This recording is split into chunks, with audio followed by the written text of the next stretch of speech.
Fire Emblem Engage Maddening base game class skill tier list. So to begin, let's start with Dancer, Special Dance. If unit uses Dance, it grants Dex/Speed/Luck +3 to target for 1 turn. This is still S tier. This definitely isn't going down. It's consistently good.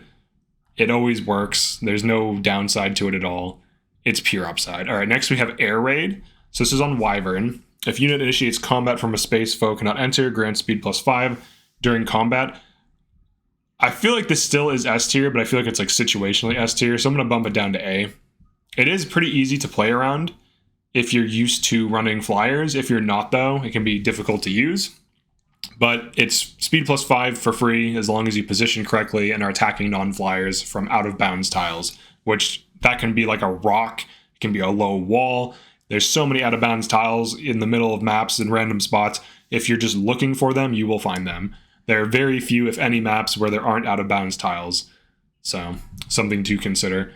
Next, we have Void Grasp. So this is on Lindworm. Grasping Void. When attacking with a tome, unit may deal extra damage equal to half a foe's magic. Trigger % equals dex. So the nice thing about this is it's just free damage on a unit who can already one round. So I still think this is an S tier. Originally, I put it in S tier. It's free damage. Like, worst case scenario, she randomly does more damage. That's there's no downside at all. It's just a good passive. It's if you play the averages game, she will average extra damage. Sometimes she'll turn things that weren't a kill into a kill. It's nice. It's free. Next, we have Chaos Style. This is still S tier for sure. Getting speed +3 on the fastest magic unit, and with the new Levin Sword Power 5 metagame that I believe we're in currently, this is fantastic. World Tree, I do think moves down a lot.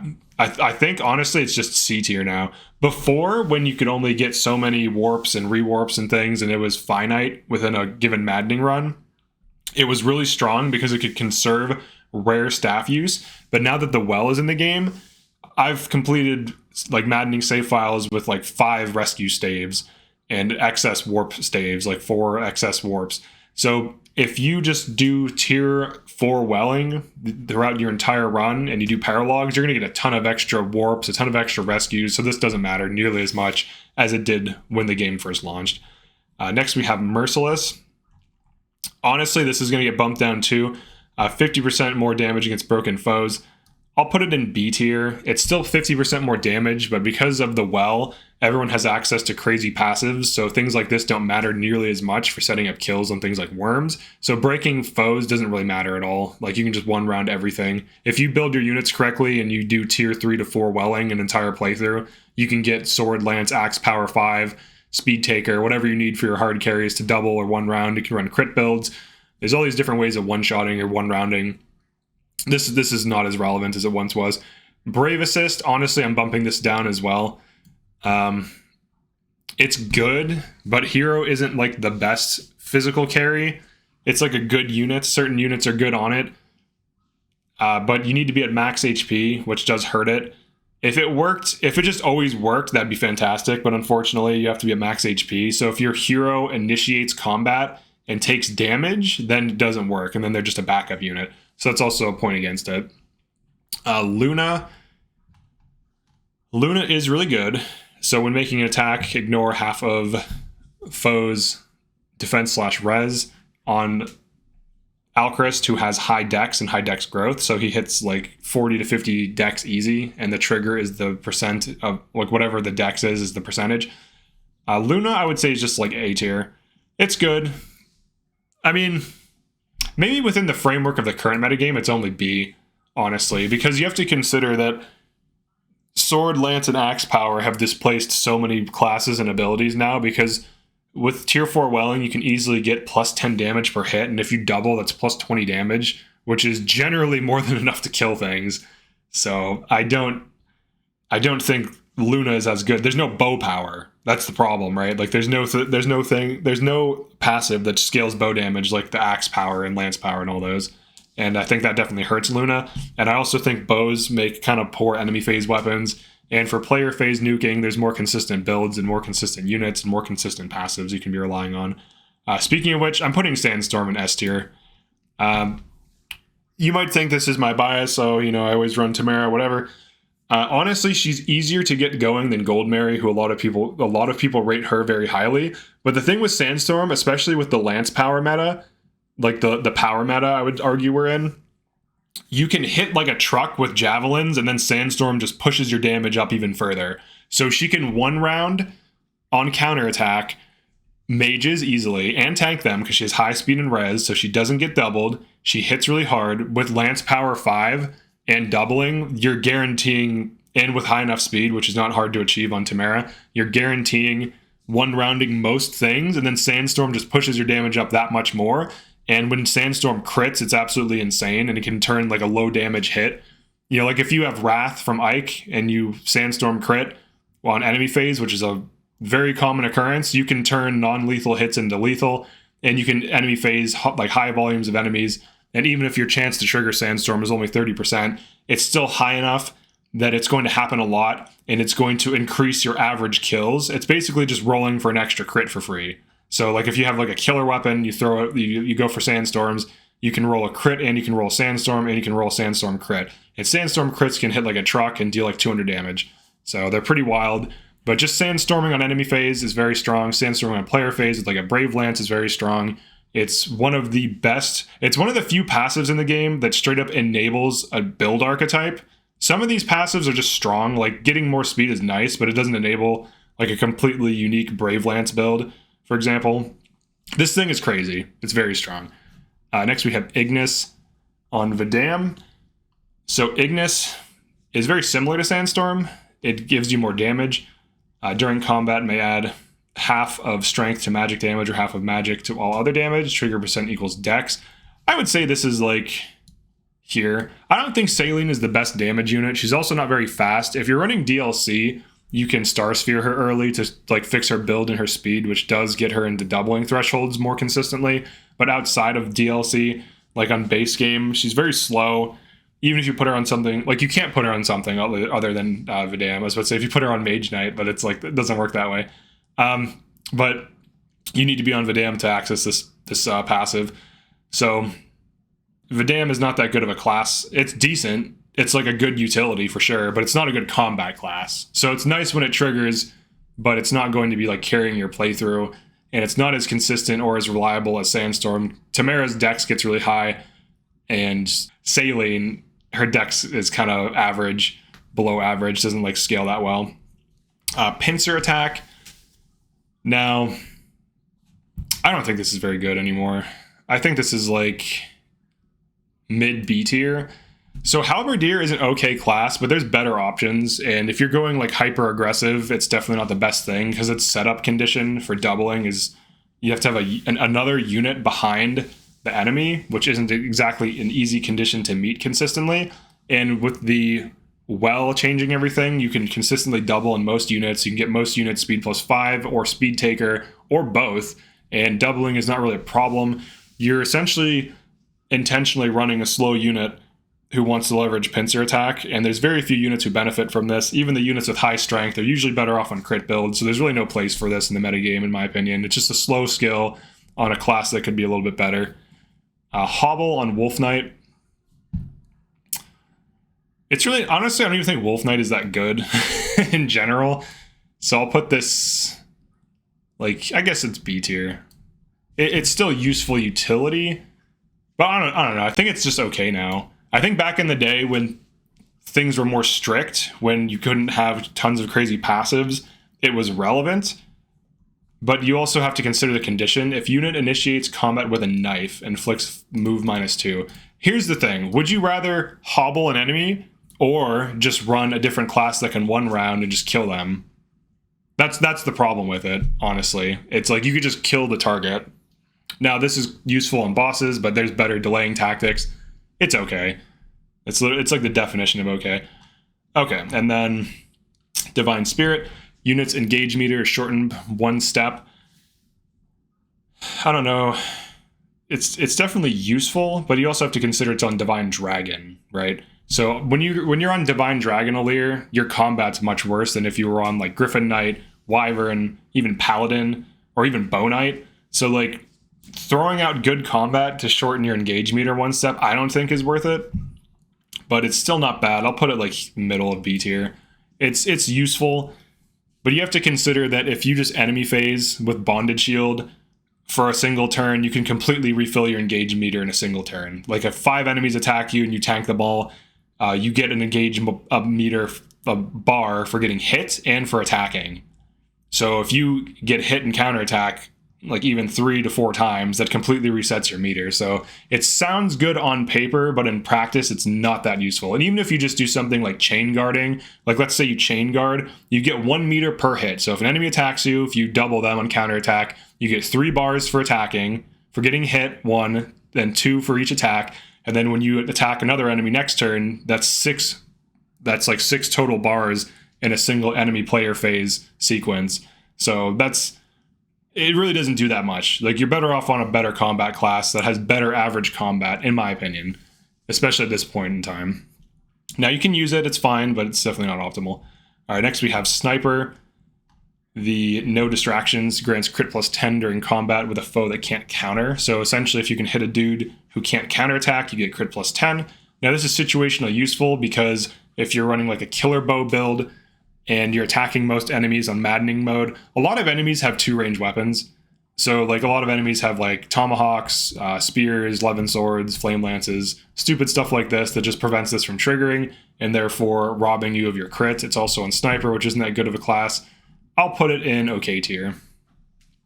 All right, run through on Swordmaster. So Swordmaster, kind of a mixed bag that most people don't like to run. It doesn't have the crit bonuses of previous game Swordmasters, which is kind of disappointing because that's like its thing. But use to attack an adjacent foe, then move to the opposite side of that foe, the opposite space.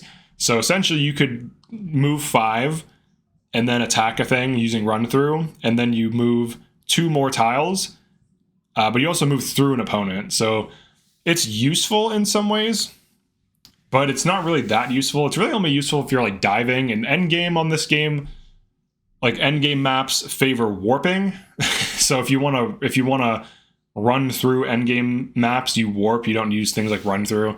I would say it's just okay for some situational utility from repositioning, but Swordmaster isn't that good of a class, so it's debatable. All right, next we have Pass on Thief. Foes do not block this unit's movement. Generally, thieves want to sit in a void tile on enemy phase. They can situationally attack. Getting past things is kind of useful. I'll put this like mid B. I think that's fair. It's kind of useful. Fell Spirit, Fell Child, Veil. At the start of each turn, unit's engage meter is filled by 1.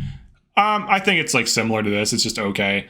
If you're going to be building meter fast, there's better ways to do it. If you can get Veil to double on Nova, that's just way better. Like if you get her on, something that can double more consistently or quad in some way, or just enemy phase with chain guards or bonded shield, you can power build meters, and that's just better because you're also killing things while doing that. So whereas this, I mean, her personal, like maybe in DLC people like this, but it's not that fast, right?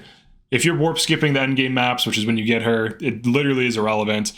If you're playing like in a slow pushing way where you're turtling, which is not really possible in the final boss map because you just start getting enemy reinforcement spam. But if you're doing that for the other maps, it's not as relevant because you're slow pushing anyways. So it's just good, I think. Pivot on Paladin, used to move the opposite side of adjacent ally. It's whatever. I've never actually... I've run Paladins before. It's like I've never needed to do this. There's never been a point in time where like, oh my god, if Ombre could just pivot. It was not a thing. So it's nice that it's there, but it doesn't really functionally do enough to justify using it, really. All right, next we have Soul from Successor. Unit may recover HP equals 50% of damage dealt. Trigger percent equals dex. This is actually good, and it could lead to enemy phasing, but the triggering of it could be suspect. So as long as it triggers in general, you could enemy phase with this. I'll put it in B tier just because it's not consistent, and it's on a unit who has low dex, so that's kind of a problem. All right, next we have the Sage Spell Harmony. If unit initiates combat with a tome, grants attack equal to the number of adjacent allies with tomes. In my opinion, this should be like 2 to 3 range, like adjacent allies with tomes. So allies within 2 to 3 range. I think that'd make it better. I'm going to put this in like mid B tier. It's some extra damage. You can set it up easily. And Sage is a good class. And Sages tend to be near each other. So sometimes you just get extra damage for free. But it's not going to break the game, especially at this point in time. And it's just going to slightly help you at best. Next we have Clear the Way, Griffin Knight. Unit space and adjacent spaces have a movement cost of 1 for allies. Super situational. I would say it's like mid B tier. It can be nice. It can definitely help you move over certain terrain. But weirdly, it doesn't work on things like quicksand or whatever, like the sand that gives you -3 move.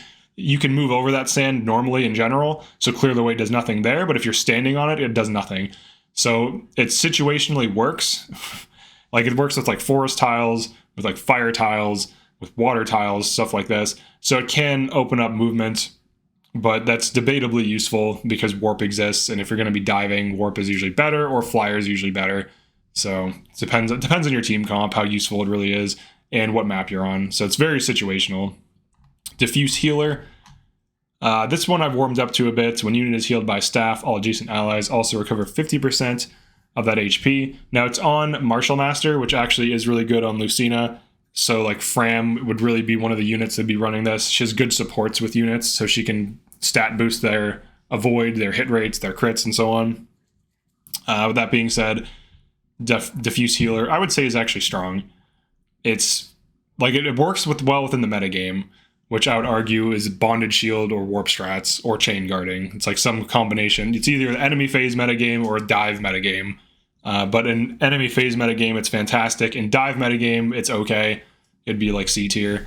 But I would say overall, it's just strong. Next, we have the Great Knight Allied Defense. If unit is between an ally and foe, reduces damage to unit by 3. So essentially, the Great Knight gets a -3 damage reduction if they're in front of an ally. Like if you're sandwiched in between an ally and an enemy, you get -3 damage. Now, enemies probably don't perceive this, but they might attack just randomly, so it might not trigger at times because of the positioning, but it's still nice. Great Knight is a decent class. I would say this is like high B tier. It's a decent class that actually can double on certain units, and it has a little bit better res than General, but it can be broken, unlike General, so some trade-offs. Reforge on Royal Knights. If unit's HP is 11 or more and an adjacent ally is broken, after combat, sack 10 HP and remove break. So you pay 10 HP as long as you have 10 HP to give to remove break. Now, Royal Knight is a good class, actually. A lot of people sleep on it. It's a lot like Griffin with slightly changed bases and slightly different growth rates, but overall a similar theme of a magical staff-using mounted thing. So it's very much like Griffin Knight. Removing break status could be useful, especially for enemy phasing. So actually, I'll put this in A tier. It's on a very good class that has access to lances and staves, and this could be situationally useful for enemy phasing. Like, let's say there's 3 enemies that are going to attack one of your units, and your unit is like, holding a choke point. You could have your Royal Knight behind the unit, and let's say one of those enemies breaks to your unit, then the other ones do not.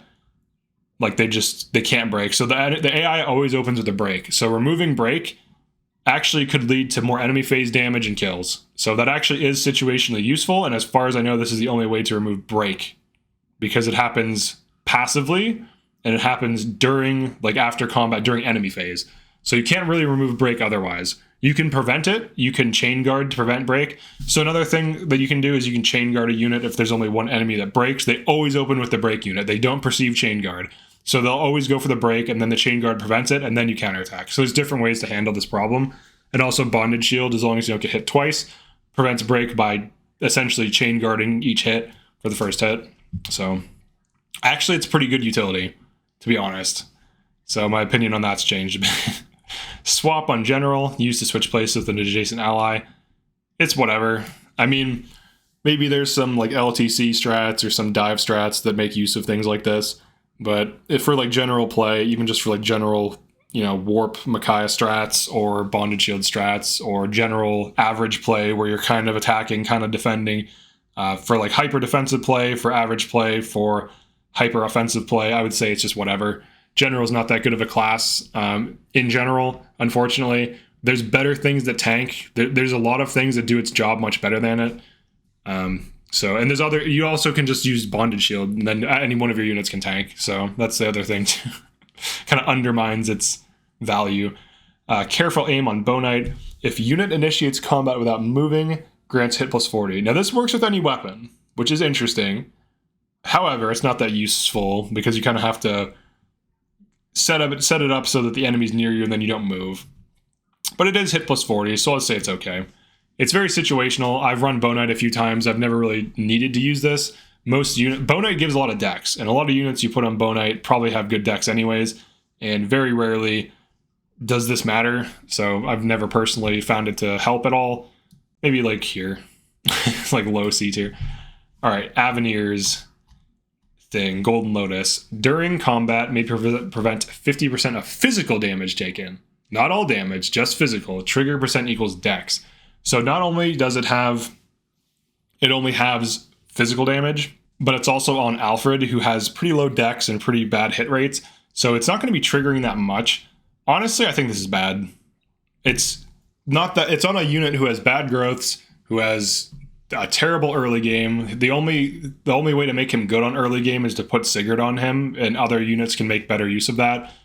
And outside of that, it's like a project. Like you have to level him up, and you have to intentionally not level up better units in order for him to be relevant. And he's the only unit that has access to this. And outside of that, it's a low percent chance to trigger, and it's, only physical damage. So it's not like it's a general enemy phase thing, which would be nice if it was both. I would put it up to like C, maybe low B. If it was on a better unit, it could be A or S tier. But if it hit magic as well, if it just had a chance to have damage, honestly, what I would rather it do is just like reduce all damage taken by 20%. And now we're talking about something interesting. But all right, back at you, Cupido. When countering, unit may deal extra damage. Half of damage taken, trigger percent equals dex. So this is somewhat interesting. Fogado is fast, so he doesn't get doubled. So if he gets hit and you just have a random chance of flipping damage back on people, this is okay. I'd say it's definitely not as good as Luna. It's like low B tier. Well, it's definitely better than these, I would say. Maybe mid B tier. These are like high B tier.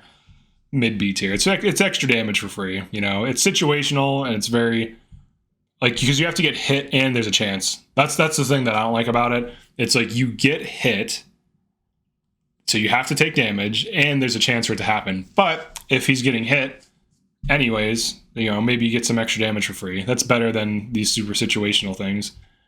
Smash plus. When making a smash attack, pushes a target back 2 spaces. I feel like they overhyped this. The smash thing, the moving people around, it's really useless. Smashing things almost is never worth it unless you can one-shot an enemy, in which case the smash, the moving them back, doesn't occur. And it also usually causes the unit to take damage, so it's kind of like this thing where you are getting hurt in order to deal damage, which usually feels dumb, and a lot of times it's spotty hit rate or, inconsistent and not that good. All right, Priest, self-healing. Unit can target itself with healing staves. High Priest. I don't even think High Priest is good. I mean, I guess this is okay. It's whatever. It's like here, I guess. Maybe here. I think World Tree is better.